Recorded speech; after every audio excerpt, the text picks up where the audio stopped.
चलेंगे बीजेपी की press conference की ओर। गौरव भाटिया इस वक्त प्रेस को संबोधित कर रहे हैं। आज नकली गांधी परिवार भ्रष्टाचारी नंबर 1 उनसे कुछ सवाल पूछना चाहती है। सबसे पहले, जैसा मैंने कहा, ये हलफनामा, ये एफिडेविट कबूलनामा है जो भ्रष्टाचार नकली गांधी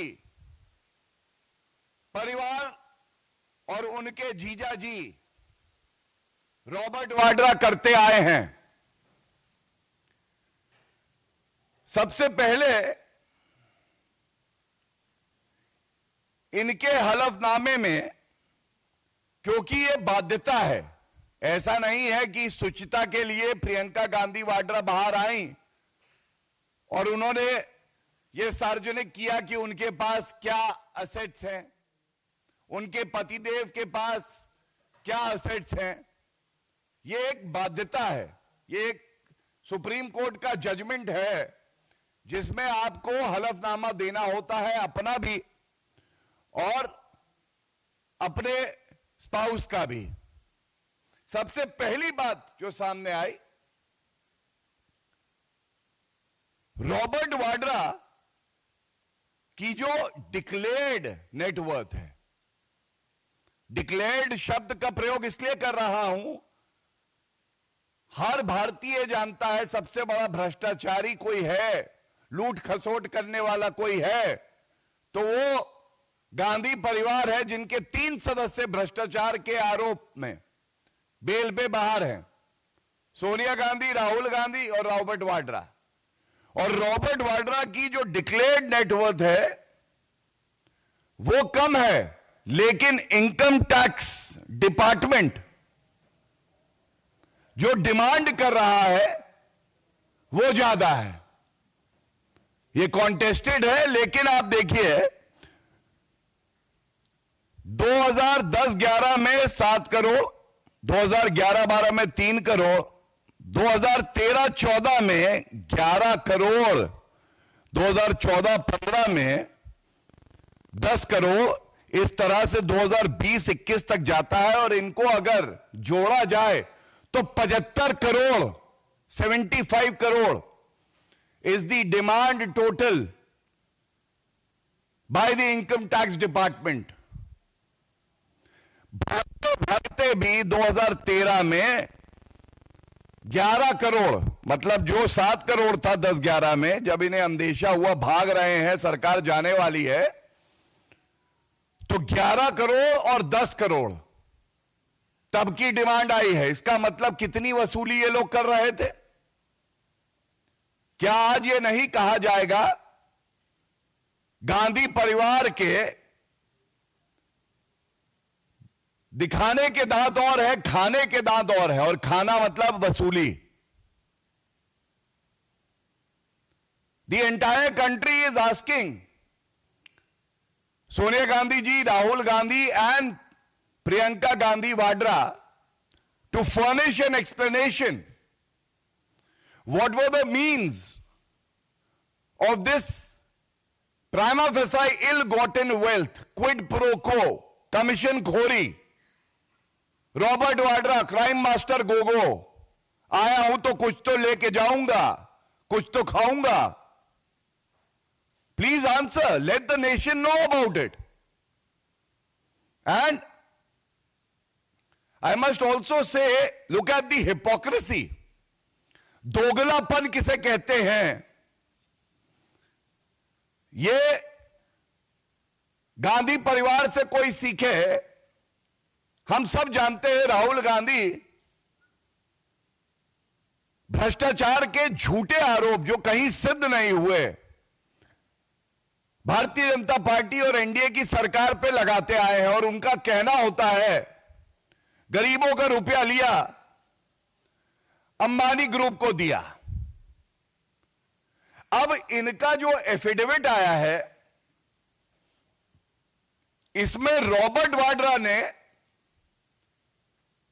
जिस ग्रुप का ये नाम ले रहे हैं, और हर कॉर्पोरेट ग्रुप कानून के हिसाब से काम करे, यह सुनिश्चित किया है तो भारतीय जनता पार्टी की सरकार ने किया है।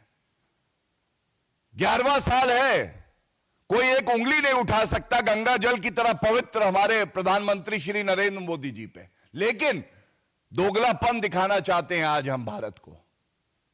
राहुल गांधी आरोप लगाते हैं और उनके जीजा जी रॉबर्ट वाड्रा, जिनको भारत का जीजा जी बनाया,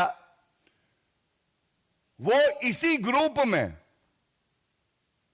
जो इस ग्रुप की कंपनी है, इन्वेस्ट करते हैं, शेयर होल्ड करते हैं। ये कैसा विरोधाभास है, कैसा दोगलापन है, कृपया करके बताइए। हर कोई जानना चाहता है। अगर राहुल गांधी जो आज नेता प्रतिपक्ष हैं किसी कंपनी पे आरोप लगाते हैं, उन्हीं के घर में एक व्यक्ति उसी कंपनी में इन्वेस्ट करके रखता है, सुचिता का क्या? जो बात आप कह रहे हैं उसकी प्रामाणिकता का क्या? आप पे विश्वास कोई क्यों करे, यह बताइए। और एक बात इस एफिडेविट से और सामने आती है जो मैं आपके समक्ष रख दूं। ये एसयूवी और फार्म हाउसेस वाले हैं। इनके पास एसयूवी गाड़ी, बड़ी गाड़ी, बड़ा बंगला, फार्म हाउस। बताते हैं शिमला में भी एक बड़ा घर जिसकी कीमत को इन्होंने 1/10वां हिस्सा दिखाया है। और हम सब जानते हैं पहाड़ों में अनुमति नहीं मिलती, लेकिन कानून को झुकवाया इस गांधी परिवार ने, क्योंकि प्रियंका गांधी वाड्रा के परिवार को उनको घर चाहिए था और उसकी कीमत सही नहीं बताते। इसलिए कहता हूं ये एसयूवी और फार्म हाउसेस वाले ये क्या जाने कि कैसे पिछड़े समाज के लोगों को आगे बढ़ाया जाता है। और जब हम बात कर रहे हैं पिछड़े समाज की, तो बहुत भारी मन से एक बात मैं आपके समक्ष रखता हूं। पिछड़े समाज के व्यक्ति को इस्तेमाल करना, दलित समाज को इस्तेमाल करना अगर कोई जानता है तो वो गांधी परिवार और कांग्रेस पार्टी। एक तस्वीर है ये देखिए। ये तस्वीर क्यों दिखा रहा हूं मैं आपको बताता हूं। यहां आगे बैठी हैं श्रीमती सोनिया गांधी जी, प्रियंका गांधी वाड्रा, और पीछे बैठे हैं कांग्रेस पार्टी के अध्यक्ष मल्लिकार्जुन खड़गे जी, जो कि पिछड़े समाज से आते हैं। यह क्या दर्शाता है? यह दर्शाता है नाम के लिए, राजनीतिक लाभ के लिए हम लोग पिछड़े समाज के व्यक्ति को किसी पद पे बैठाएंगे, लेकिन रिमोट कंट्रोल से चलाएंगे, उसको सम्मान नहीं देंगे। और एक और वीडियो सार्वजनिक हुआ कल, जिसका जिक्र करना अनिवार्य है, और कोई ये नहीं कह सकता कि ये मेरा अंदरूनी मामला है। आप टिकट किसे दें, ये आपका अंदरूनी मामला है। अध्यक्ष कौन बनाए, ये आपका अंदरूनी मामला है। लेकिन अगर एक नेता है, वो पिछड़े समाज से आता है, और जिस कमरे में नामांकन हो रहा था उस कमरे के दरवाजे को बंद कर दिया जाए और एक व्यक्ति झांक रहा हो पीछे से, और वो व्यक्ति कोई और नहीं मल्लिकार्जुन खड़गे जी थे, इससे ज्यादा आपत्तिजनक बात क्या हो सकती है कि आप राजनीति में अपना ओछी घटिया राजनीति करते हुए जो दलित समाज से आता है, पिछड़े समाज से आता है, उसका इस्तेमाल करते हैं। और यह क्यों होता है, यह बताना भी आवश्यक है। यह इसलिए होता है क्योंकि यह तस्वीर सब कुछ कहती है। यह आगे आपको दिखाई दे रहे हैं क्राइम मास्टर गोगो जीजा जी रॉबर्ट वाड्रा, ये आगे बैठे हैं। इनके बगल में है प्रियंका गांधी वाड्रा, इनके पुत्र रेहान इनकी भी एंट्री हो चुकी है, ये भी आगे बैठे हैं। सोनिया गांधी कमरे के अंदर है और राहुल गांधी भी कमरे के अंदर है। जितनी जानकारी हमें है 5 लोग नामांकन करते हुए कमरे के अंदर रह सकते हैं। सोनिया गांधी, प्रियंका गांधी, क्राइम मास्टर गोगो, जीजाजी रॉबर्ट वाड्रा, राहुल गांधी और रेहान वाड्रा, 5 अंदर आ गए। तो पार्टी का अध्यक्ष है तो क्या हुआ, पिछड़े समाज से आता है तो क्या हुआ, कई बार सांसद रहे हैं तो क्या हुआ, उनको बाहर रखा कमरे से और वो झांक रहे थे कि मैं कब आऊंगा जब ये भ्रष्टाचारी गांधी परिवार अनुमति देगा। और ये पहली बार नहीं हुआ है। पिछड़े समाज से सीताराम केसरी जी भी थे, अध्यक्ष रहे, उनका कार्यकाल पूरा नहीं होने दिया और किस तरह से हाथ पांव पकड़कर उनको कांग्रेस हेडक्वार्टर से बाहर फेंकवा दिया गया था। सम्मान होगा कांग्रेस पार्टी में तो केवल गांधी परिवार का होगा। बाकी कोई भी व्यक्ति हो, संविधान के प्रति उसकी आस्था हो, निष्ठा भाव हो जनता के प्रति, कोई फर्क नहीं पड़ता है, उसका अपमान ही होगा। यह बात बिल्कुल स्पष्ट हो गई। इसके बाद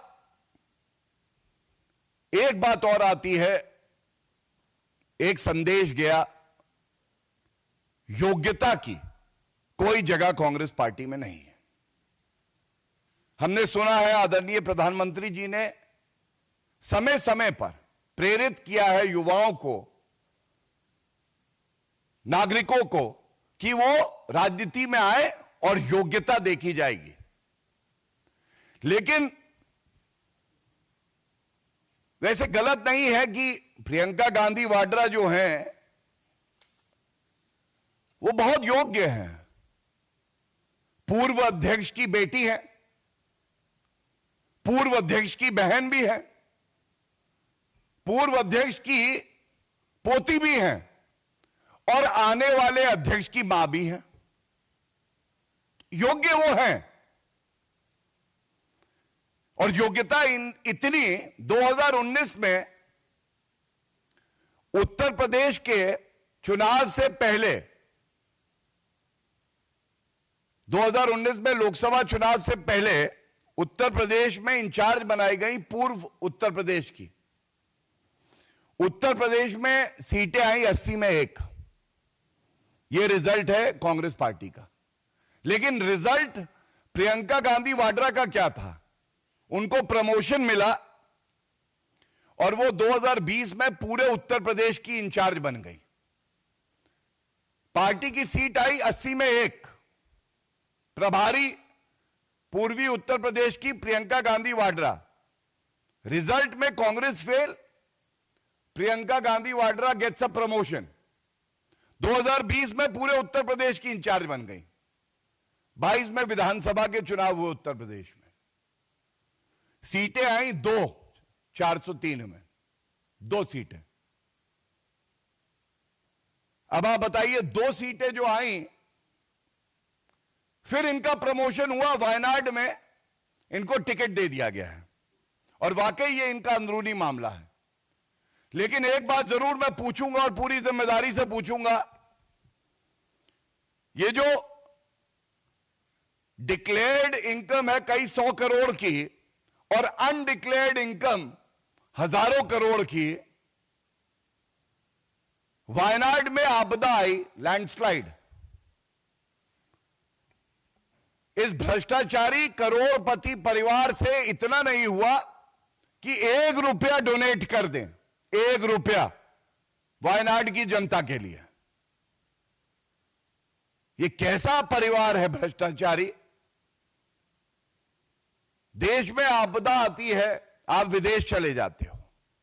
राहुल गांधी वायनाड से सांसद थे, आपदा आई, आप 1 रुपया नहीं दे पाए, डोनेट कर पाए लोगों के लिए, क्योंकि इनका मकसद केवल इतना है, इनके घर का दामाद आगे बढ़े, इनकी तिजोरी भरती रहे, आम जनता से इन्हें कोई लेना देना नहीं है। और अंत करूंगा इतना ही कह के, दलितों का अपमान नहीं सहेगा हिंदुस्तान, ये जान लीजिए। तो जो मैंने ये प्रेस वार्ता करी, इसमें आपको गांधी परिवार का भ्रष्टाचार, वंशवाद की जीत होती है, योग्यता की हार होती है कांग्रेस पार्टी में, और इसके साथ पिछड़े समाज और दलितों का अपमान होता है। और यह प्रश्न आज भारत की जनता पूछ रही है, इस उम्मीद से कि राहुल गांधी आज सामने आएंगे और ये बताएंगे कि ये मोहब्बत की दुकान है या दलाली की दुकान है। धन्यवाद। तो आप देख रहे थे बीजेपी की प्रेस कॉन्फ्रेंस। बेसिकली दो बातें